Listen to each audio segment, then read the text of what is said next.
كيبدا الفيلم ديالنا اليوم في باريس. فينسان وصوفي زوجين عندهم محل قصاره، ولكن للاسف المحل ديالهم ما خدامش مزيان وما عندهمش بزاف ديال الزبائن، واللي كيجي كيتعصب حيت فينسان كيبقى يعجن اللحم بواحد الطريقه غريبه.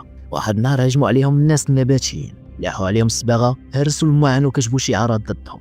فينسان بدا يجري وراهم، شد واحد منهم وحاول يشوف وجهه، ولكن الناس الاخرين رجعوا ضربوه باش ينقذوه. قبل ما يهربوا عطاو واحد الضربه في الكرش ديالو. في العشيه مشاو عند صحابهم ستيفاني ومارك وحكاو ليهم على ان البنك رفض يعطيهم واحد القرض والمحل ديالهم قريب يسد. ستيفاني في الاول تصدمات وتعاطفات معه، ولكن بعدها بدات كتفتخر بان مارك كيدير فلوس صحيحه في المحل ديالو. وحتى مارك في العشاء بدا كيهضر على الارباح ديالو وعطى لفينسان واحد الهديه اللي هي مكحله باش يحمي المحل ديالو. فينسان ما كانش باغي يقبل حيت ما عندوش رخصه، ولكن مارك بزز عليه وحتى ضرب بيه شي لعيبه في لابيسين باش يثبت ليه الامر هو يقبل.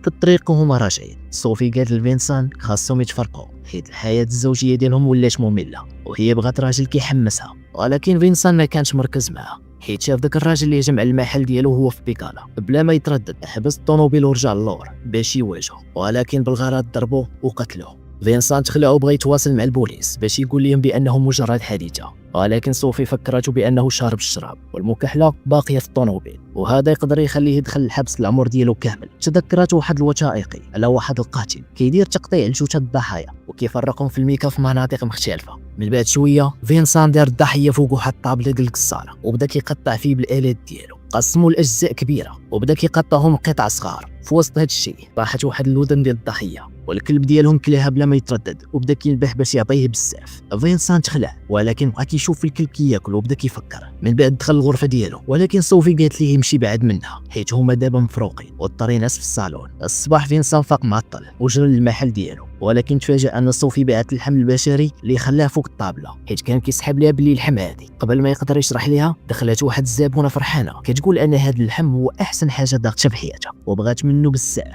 فينسان حاول يعطيها شي حاجه اخرى ولكن هي باغا غير داك اللحم. صوفي ما فهمت والو في هذا الشيء، وفينسان كيقول لها بلي غيبدل الشركه ديال اللحم.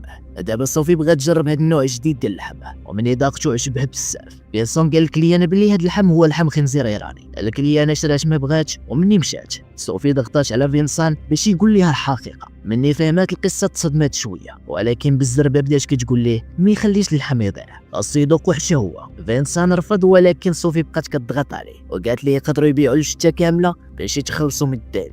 ديك اللحظه دخل واحد الكليان اخر هو الصديق ديال المراه اللي شرات من قبل، قال لهم باللي ذاق اللحم الخنزير الايراني وعجبو بزاف وبغى حتى هو يشري. الشائعات انتشرت وفي مده قصيره المحل عمر بالناس اللي باغيين هاد اللحم.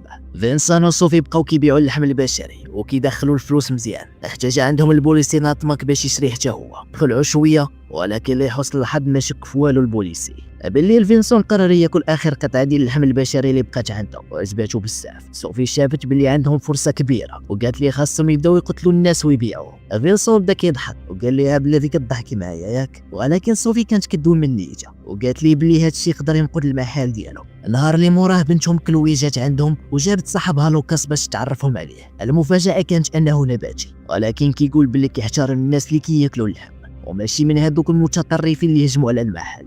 فينسون وصوفي في الاول ما كانوش كيهمهم الامر، ولكن تصدموا ملي قالت لهم البنت ديالهم باللي حتى هي ولات نباتيه احتراما لصاحبها. لوكاس حتى الفطر ما بغاش ياكلو، طيبوه مع المرقه ديال الدجاج وحتى الشراب ديالهم ما بغاش يشربوا. لوكاس كيشرح باللي كيشرب غير الشراب النباتي حيت الشراب العادي مصاوب من العنب اللي فيه حشرات ميته. العائله جابت الجبن ومن بعدها واحد الكيكه، ولكن لوكاس ما بغى يذوق حتى شي حاجه منه حيت فيهم الحليب والبيض. حتى زادها وقال صوفي باللي هي بحال شي بقره شارفه وهو كيهضر على كيفاش كيعاملوا الحيوانات في الفيرمات. منين مشاو كلوي ولوكاس فينسان تقهر وقال لمراتو باللي وافق على انه يقتل الناس. مشاو لواحد الريستو نباتي وبداو كيشوفوا الناس باغيين شي واحد اللي عنده اللحم بزاف وماشي مضغوط في حياته. الطباخ كان غليظ فاختاروه يكون الضحيه الجايه ديالو. فينسان تبعو حتى للدار وشد الموس، ولكن مني داك الراجل بدا كيغوت فينسان مسكين خاف وهرب. ركب مع صوفي في الطوموبيل وقال ليها باللي الراجل دافع على راسه، ولكن صوفي عرفت باللي كيكذب وقالت لي خاصهم يخطوا مزيان وبدات كتعطي افكار من دوك الوثائقيات ديال الجرائم اللي كتشوفهم. النهار اللي موراه فينسون وصوفي مشاو لمدينه اخرى وتقاسموا دور نشطاء نباتي. واحد السيد سبهم وصوفي دخلت معاه في واحد الجدال واستعملت كلشي اللي تعلمته من لوكاس. واحد النباتي جاي يبارك ليهم وبدا كيهضر على النظام كيفاش دار بلا ما يعطيهم فرصه يهضروا. حتى صوفي صدمت بواحد الكلام غير متوقع باش تخلعوا شويه. من بعد شويه جا عندهم واحد النباتي اخر كان حنين في الهضره، وافقوا يتلاقاو معاه باش يهضروا على النشاط النباتي. شويه داك السيد جاو معاه جوج اخرين. فينسان وصوفي عرفوا باللي صعيب يهجموا على هاد ثلاثه في مره واحده، وقرروا يتحركوا في حالاتهم. ولكن المفاجاه كانت انهم باغيين يدمروا واحد المصنع ديال اللحم. فينسان جاتو واحد الفكره وقال لهم باللي غادي يمشي معاهم، وحتى ملي صوفي ما عجباش الحال قرر يكمل. في الطريق عطاهم الماسكات. واحد من دوك النشطاء بدا كيشك في الوجه ديال فينسان، ولكن فينسان وصوفي داروا راسهم في اللاحه. مني وصلوا للمصنع صوفي تصدمت حيت لقيتو ديال مارك، وبغات تبقى برا وقالت لهم بلي باغا تكون غير كتراقب.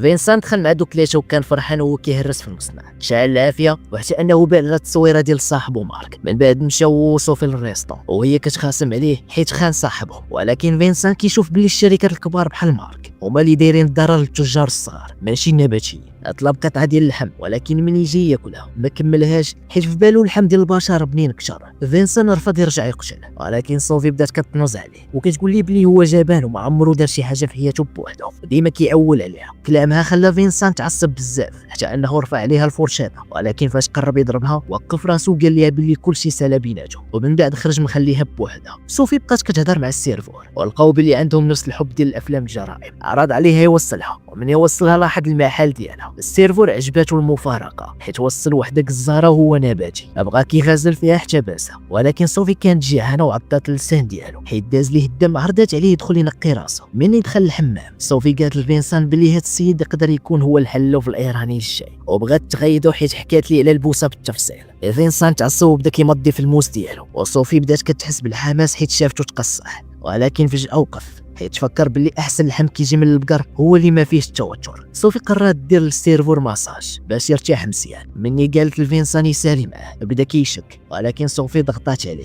قالت لي يا اما يديرها ولا غادي تفرق معاه.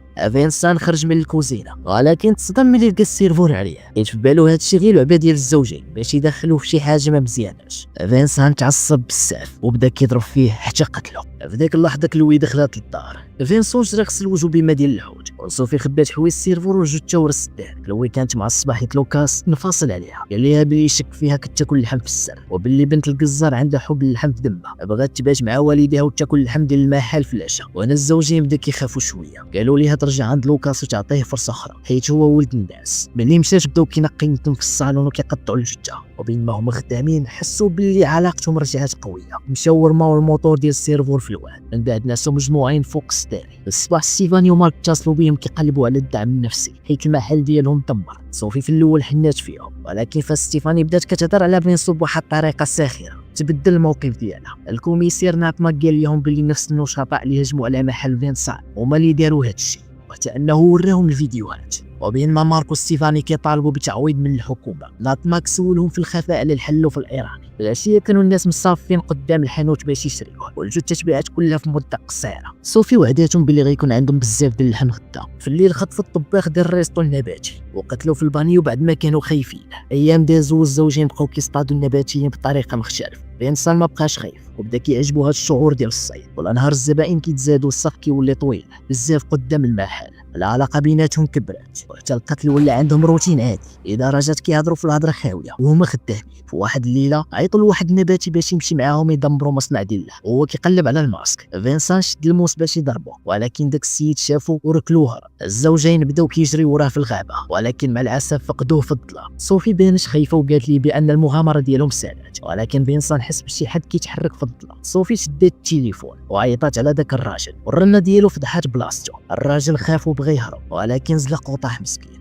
ملي مشاو يشوفوا فيه لقاوه مات بوحدو في الخلعه، غالبا مسكين جاتو شي سكته قلبيه. النهار اللي بعد صوفي وفينسان تقاسموا اللحم ديال داك السيد اللي مات بالسكته القلبيه مع ستيفاني ومارك. هاد الزوجين اعترفوا بلي اللحم بنين بزاف، ولكن الغيره ديالهم خلاتهم ساكتين وحاسدينه. ولكن ملي مارك خدا قدمه اخرى تصدم حيت لقى شي حديده في اللحم. ستيفاني عرفتو بلي هذا جهاز كينظم نبضات القلب.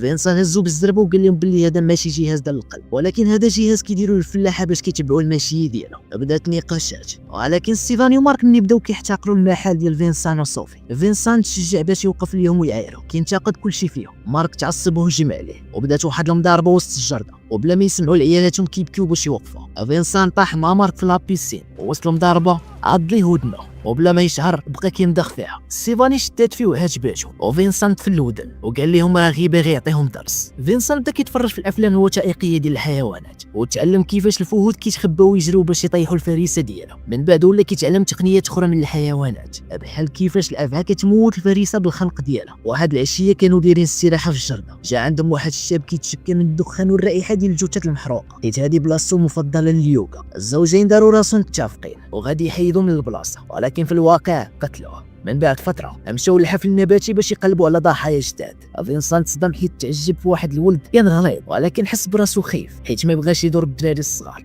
في ديك اللحظه صادفوا كلوي ولوكاس وكانوا مضطرين يديروا راسهم ولاو نباتيين، وقالوا لهم بلي غير كيبيعوا اللحم باش يعيشوا. لوكاس بدا كيظن بلي الفلاحه نقابه ديال الجزارين هما اللي ورا اختفاء النباتيين في هذه الفتره. فجاه لوكاس طردهم من الحفل وهو كينعتهم بالجزارين، وهذا الشيء سمعوا الناس اللي كان دمر المصنع ديال مارك. ملي كانوا خارجين صوفي لاحظت واحد المرة سمراء وقالت فينسان بلي هاد النك هذه باقي ما جربوهاش. فينسان قرر يكسر القاعده ديال انهم ما يقتلوش العيالات وبداو كيجريو من وراهم. في ديك الليله فينسان تهرس ليه الموس ديالو وهو كيقطع في ديك المرة. مشى للحانوت باش يجيب موس اخر ولقى البوليسي ناطماك كيدق عليه في الباب. البوليسي غير شاف الضو شاعل في المحل في ذاك الوقت متاخر، هو يسولو، ولكن فينسان تصرف وقال ليه بلي هو خدام حيت هو معطل. فجاه الكلب بان وهو هاز واحد اليد بفمه. فينسان تخلعو بدا كيعيط ليه باش يهرب الكلب، وقال ناطمك بلي عنده اضطراب ملي هجموا عليه في المحل. قبل ما يمشي البوليسي جبد الموضوع ديال النباتيه اللي كانوا مخشعفين، الشيء اللي خلى فينسان يحس براسو مشكوك فيه. من بعد فينسان قال لصوفي بلي يحيد ديك المراه اللي قتلوها حيت حس بلي البوليسي راه شاك فيها وبغى يحبس القتل، ولكن صوفي ما بغاتش، كانت باغيه توصل لارقام قياسيه وتولي مشهوره كاخطر القتله. وسط هاد الهضره جا شي واحد كيدق في الباب وتخلعو، ولكن غير لوكاس اللي جا كيعتذر على التصرفات ديالو وبدا كيشكي بلي كيشوف كلوي غادي تضيع عليه. صوفي شافت فيه بطريقه غريبه وبغات تخليه يرتاح، ولكن فينسان فهم بلي ناوي تقتلو فخرجوا من الدار بالزز وحس براسو دير داكشي باش يرضيها، وهي مازال كتسبى. قرر يحبس هادشي كامل ويمشي بحالو. بالصباح فينسان حاول يبيع اللحم عادي، ولكن الزبائن ديالو مشاو كاملين ملي عرفوا بلي الحلو في الايراني ما بقاش. صوفي عيراتو وقالت لي بلي هو جبان وحس براسو مظلوم من بعد داكشي اللي داس عليه. بالليل مني صوفي كانت كتسد المحل جاو النشطاء اللي كانوا معاه في الهجوم على المصنع ديال مارك وبداو كيسولوا على الفلاحين. فينسان رجع للدار ولقى الكلب ديالو كينباع للطوموبيل ديال النشطاء. هذوك النشطاء كانوا شادين صوفي وربطوها في واحد الثلاجه ديال الجزارين وقالوا ليها بلي غادي يعاملوها بنفس الطريقه اللي كتعامل بها الحيوانات. واحد فيهم قرب منها باش يقتلها، ولكن فجاه دخل فينسان هو والكلب ديالو اللي ناض وعض واحد منهم. فينسان شد الموس ورمى على واحد المرة في راسها وقتلها في البلاصه، ولكن الرجل الاخر كان قوي وطعنو بالموس ديالو. صوفي تعصبات وقدرت انها تحرر نفسها من الحبل وخدات واحد الخطاف وضربات به الراجل حتى مات. والكلب تكلف بواحد اخر. من بعد مده داروا عليهم واحد الوثائقي، وكان ماركو ستيفاني كيديروا تصريحات وكيهضروا على كيفاش عرفوا باللي الشرائح اللي كانوا في اللحم ماشي ديال الفلاح وانما جهاز اللي كيقيس نبضات القلب ديال الضحيه. وهاد الغلطه هي اللي خلاتهم يعرفوا هاد الشيء ومشيو عند البوليس. في الحبس القاضي سولهم على شي حاجه ندموا عليها، وصوفي جاوباتو ببرود ان الحاجه الوحيده اللي ندمت عليها هو داك السيد اللي كان عنده الجهاز اللي كيقيس نبضات القلب.